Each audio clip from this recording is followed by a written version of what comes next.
আপনাদের বুক জ্বালাপোড়া করলে বা গ্যাসের সমস্যা হলে গ্যাসের ওষুধ খাইয়েন না। কারণ এই গ্যাসের ওষুধটা আপনার যে প্রবলেম, যেই সমস্যার কারণে আপনার বুক জ্বালাপোড়া করতেছে সেটাকে কমায় না। বরং সেটাকে আরো বাড়ায় দেয় এবং আপনার দীর্ঘদিন এই গ্যাসের সমস্যা থাকে, বারবার গ্যাসের ওষুধ খাইতে হয়।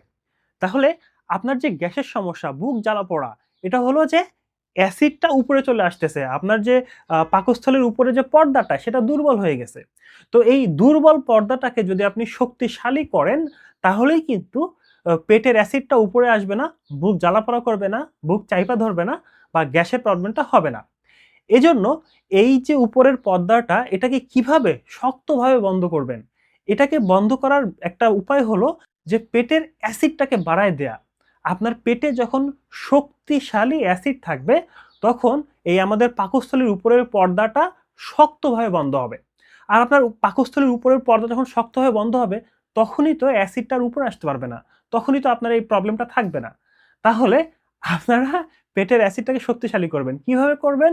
আপনারা অ্যাপেল সিডার ভিনেগার খাবেন। অ্যাপেল সিডার ভিনেগার ২ চামচ ১ গ্লাস পানিতে মিশিয়ে খাওয়ার ৫ মিনিট আগে ৩ বেলাই খাবেন। অথবা আপনারা অ্যাপেল সিডার ভিনেগার না পেলে লেবুর রস খাইতে পারেন। লেবুর রস হলো অ্যাসিটিক।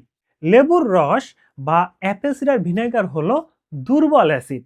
আপনি যখন পেটের ভিতরে দুর্বল অ্যাসিড ঢালবেন, তখন আমাদের পেট শক্তিশালী অ্যাসিড তৈরি করবে। আর পেটের ভিতরে যত শক্তিশালী অ্যাসিড হবে, তত শক্তভাবে আমার উপরের যে পর্দাটা আছে সেটা বন্ধ হবে শক্তভাবে। তাহলেই কিন্তু আপনার অ্যাসিডটা আর উপরে উঠে আসবে না। তখন কিন্তু আপনার বুক জ্বালা-পোড়া থাকবে না। অনেকে মেথি ভিজানো পানি খান, হ্যাঁ, সেটাও উপকারী। মেথি ভিজানো পানি আমাদের যে গাটের মোটিলিটিটা ঠিক রাখে, তখনও গ্যাসের সমস্যাটা অনেকটা কমে আসে।